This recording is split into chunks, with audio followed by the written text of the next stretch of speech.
Alimony. Alimony is a court-ordered financial payment made by one spouse to the other during or after a divorce.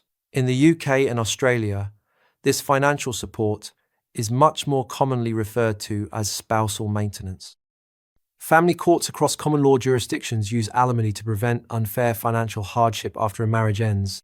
When couples divorce, there is often a significant disparity in their earning capacities.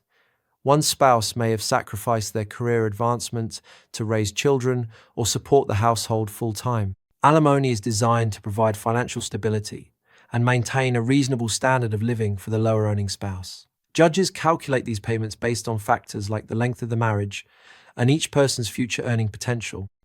Alimony can be awarded temporarily during the divorce process or established as a permanent ongoing obligation.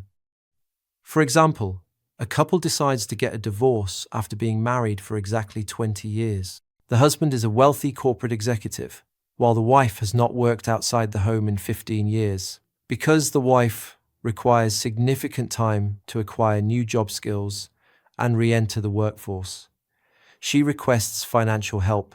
The family court judge orders the husband to pay $3,000 a month in alimony. This monthly payment ensures the wife can afford her basic living expenses while she transitions to financial independence.